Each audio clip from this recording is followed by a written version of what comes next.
Que Dios les bendiga, queridos hermanos, qué gustazo, qué alegría, qué bendición saludarlos. Hoy, viernes 24 de marzo de 2023, gracias a Dios que es viernes. Estamos en la serie de devocionales de regreso a la cruz, redegreso a la cruz. Hoy es el día 12, hoy terminamos de estudiar la tercera frase de Jesús desde la cruz, mujer, he ahí tu hijo, hijo, he ahí tu madre. Esta frase que nos habla de la familia, la unidad, el compañerismo que existe entre cristianos, no simplemente porque es un club social la iglesia o una agencia de beneficencia, sino porque Él murió por nosotros y es Él el que nos une, es su amor el que nos une.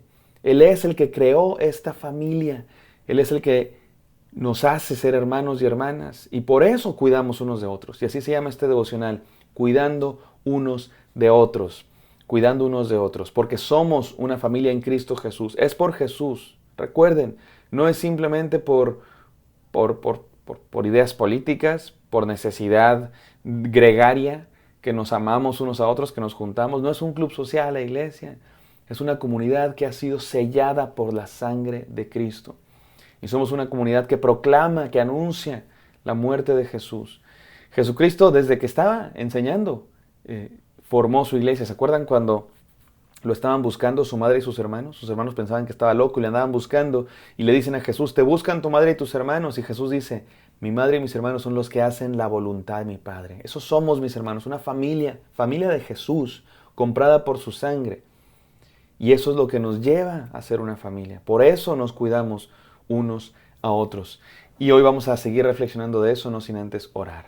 Gracias, Señor, por tu palabra, que siempre nos habla, Señor, que siempre tienes algo que decirnos. Hoy no es la excepción, pero te pedimos que tengamos mente abierta, corazón dispuesto, Señor, oídos listos para escuchar tu palabra y queremos ser transformados, desafiados, moldeados en ti.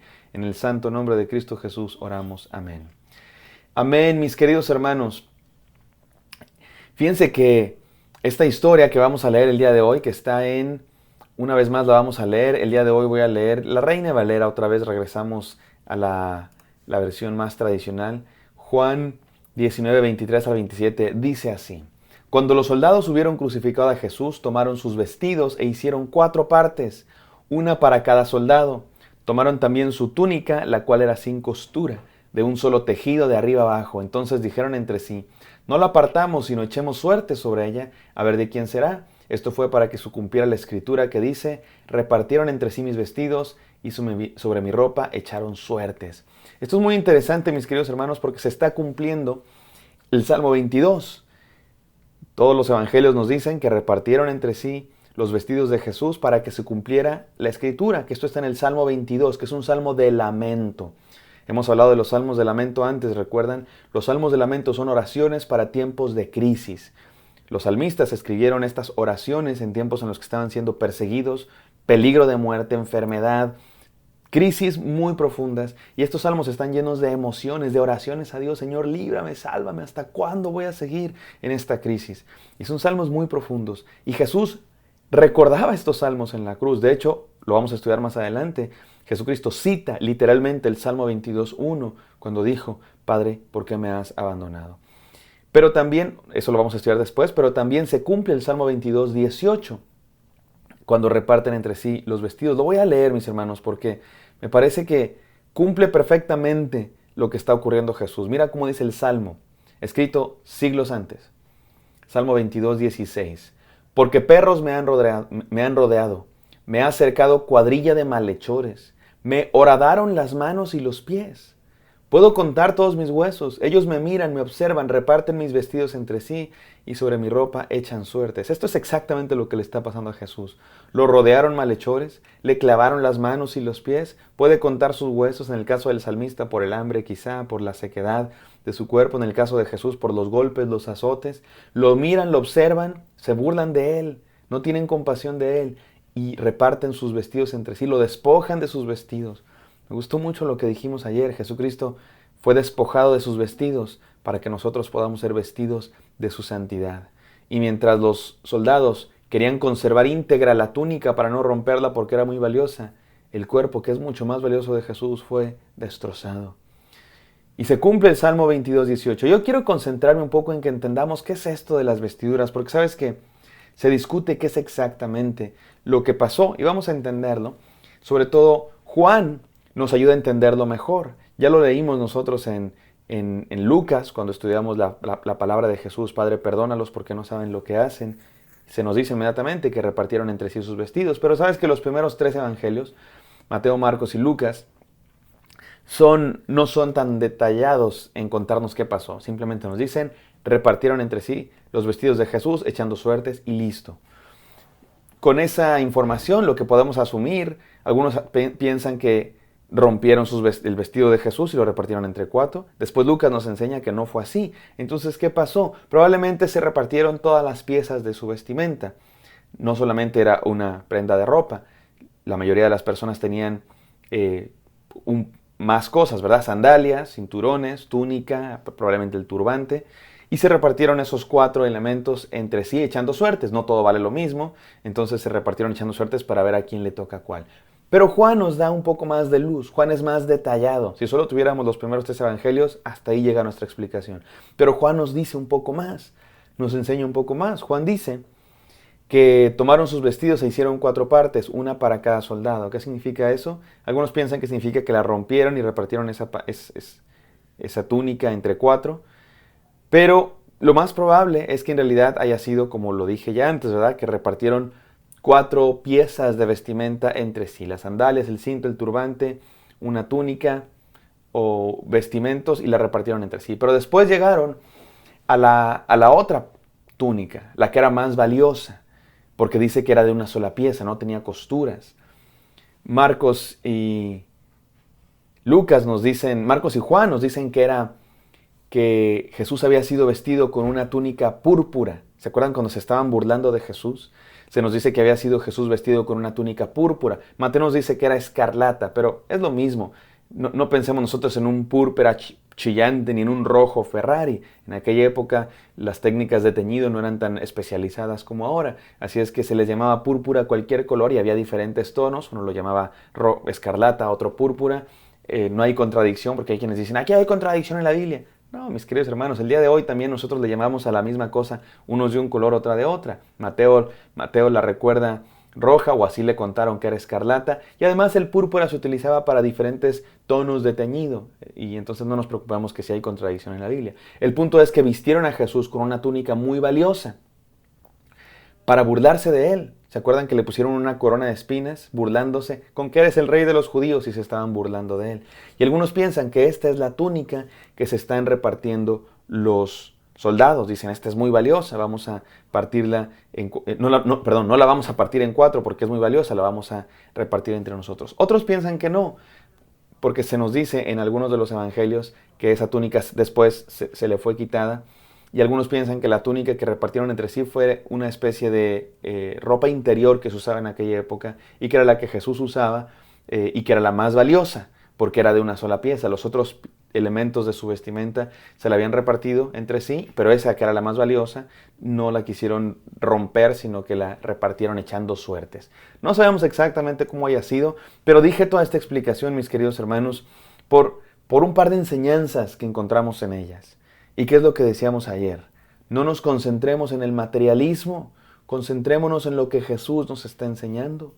Los soldados se concentraron en el materialismo de vamos a repartirnos esta túnica valiosa, pero Jesús nos da una enseñanza muy especial. Cuidemos unos de otros, porque hay algo más valioso que la ropa, porque hay algo más valioso que las posesiones materiales, porque hay algo muchísimo más valioso que el dinero: la vida humana, las relaciones, el amor que nos podemos tener los unos a los otros, mis queridos hermanos. Y esa es la enseñanza de Jesús en esta palabra. Y hoy concluimos el estudio de esta palabra. Y se nos tiene que quedar esto, mis queridos hermanos. ¿Qué hacemos ante la palabra de Jesús? Mujer, he ahí tu hijo, hijo, he ahí tu madre. Hacerle caso a Jesús, obedecer, cuidarnos unos a otros. Qué bonito es cuando en la iglesia de pronto hay relaciones de personas que parecen madre e hijo, parecen hermanos, parecen familia, y no son en la sangre, pero se tratan, se cuidan, se alimentan, se protegen, se acompañan como si fueran familia. No lo son biológicamente, pero lo son en la fe. Y dice la palabra de Dios que ese es un vínculo más fuerte que el vínculo sanguíneo carnal, mis queridos hermanos, porque la sangre de Cristo es más fuerte, porque la sangre de Cristo nos une. Por eso tengo 3 desafíos para terminar, no solo el día de hoy, el devocional de hoy, sino toda esta miniserie de la tercera frase de Jesús: mujer, ahí tu hijo, hijo, ahí tu madre. Número 1, veamos por las necesidades de los demás. Mi hermano, veamos por las necesidades de los demás.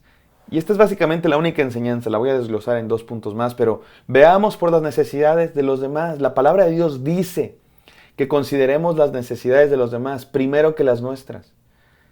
Que consideremos a los demás como si fueran superiores a nosotros mismos. ¿Cómo es eso? Que les sirvamos unos a otros. Que amemos al prójimo como nos amamos a nosotros mismos. ¿Cómo te amas a ti mismo? ¿Quieres saciar tus necesidades? ¿Tienes hambre? Vas a comer. ¿Tienes frío? Te cubres. La Biblia dice que así busquemos el bien de los demás, de los otros. La vida cristiana es una vida orientada no al egoísmo, sino a los demás, hacia afuera. Y déjenme desarrollarlo en 2 subpuntos, esta misma enseñanza, o van a ser 3 enseñanzas al final. La primera es esta: consideremos primero a los de la familia de la fe. La Biblia dice que consideremos primero a los de la familia de la fe. Es una de las grandes bendiciones de ser parte de una iglesia, mi querido hermano, que encuentras familia donde quiera que vas, porque nos consideramos primero los unos a los otros. Yo he estado en diferentes iglesias, en diferentes ciudades de Estados Unidos y de México, y me encantó, mis hermanos. Una de mis experiencias más bonitas fue en la ciudad de Nueva York, porque fue muy corta, y eso no fue lo bonito, me hubiera gustado quedarme más allá, pero llegué a la ciudad de Nueva York y estuve ahí simplemente un periodo de tiempo bastante corto, conociendo a la iglesia, una iglesia hermosa, la International Baptist Church de Nueva York, de Brooklyn, Nueva York. Una iglesia hermosa en la que sigo amando. Pero una de las cosas que me encantó de esta iglesia es que yo llegué y en los pocos meses que estuve ahí, mis queridos hermanos, hagan de cuenta que me hice familia de estos hermanos. Una comunidad bien bonita. ¿Y sabes qué he reflexionado de eso? Que así es la vida cristiana. Donde quiera que vas encuentras familia. Donde quiera que vas puedes encontrar hermanos y hermanas, porque nos une la sangre de Cristo. No nos conocemos, pero poco tiempo pasa y ya somos hermanos, porque sabemos quién nos ha salvado. Por eso consideremos a los de la familia de la fe. Mi querido hermano, si tú no tienes esa experiencia, te invito a que vayas a una iglesia y experimentes esa hermandad. Te apoyas, se consuelan unos a otros, ven por las necesidades los unos de los otros, una verdadera familia. Esos hermanos de Brooklyn que les digo, andan de aquí para allá todos juntos. Y luego después de Brooklyn, llegué aquí a Garland, sin conocer a una iglesia, sin conocer y que me conozcan, y lo mismo, mis queridos hermanos, me reciben, me aman, y esa es la iglesia en la que estoy ahora, y somos una grandísima familia en la fe. Y luego voy a la Ciudad de México, y ahí es donde yo crecí, y ahí tengo a mis tíos, hermanos y hermanas. Nunca he sido muy cercano, la verdad, a mi familia extensa, pero en la Iglesia Bautista Oreb de México, ahí encontré familia, amigos, hermanos, tíos, tías. Y eso es una cosa hermosa. Experimentemos eso, mis queridos hermanos. Hay gente que no tiene esa bendición. Les invito a que tengamos esa bendición. Y no sé cuánto tiempo voy a estar aquí en Texas. A lo mejor voy a estar 50 años, o a lo mejor Dios me lleva en algún momento a otra iglesia, y estoy seguro que Dios ahí nos va a dar familia. Y no sé dónde estés, mi hermano, tú estés. En la Ciudad de México, en la ciudad de Garland, Texas, en Nueva York, en China. Te aseguro que ahí hay familia cristiana. Porque hay gente que cree en Cristo Jesús y nos amamos, nos hermanamos unos a otros. Como Cristo nos dijo, he ahí tu hijo, he ahí tu madre. Y número 3, o segundo subpunto, ayudemos también a los de fuera de la comunidad. No es solamente para que nos enfrasquemos en nuestra comunidad y solamente nos amemos a nosotros, sino que ese amor lo llevemos fuera de las 4 paredes y amemos a los que están fuera. Vamos a orar. Gracias, Señor, por estos desafíos de cuidarnos unos a otros, de amarnos unos a otros. A los de la familia de la fe en primer lugar, pero también a los que están afuera, Señor.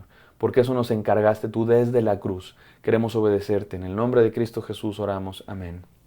Amados hermanos, espero que esto haya sido de bendición para todos ustedes. Me encantaría encontrarlos el día de mañana. Bendiciones.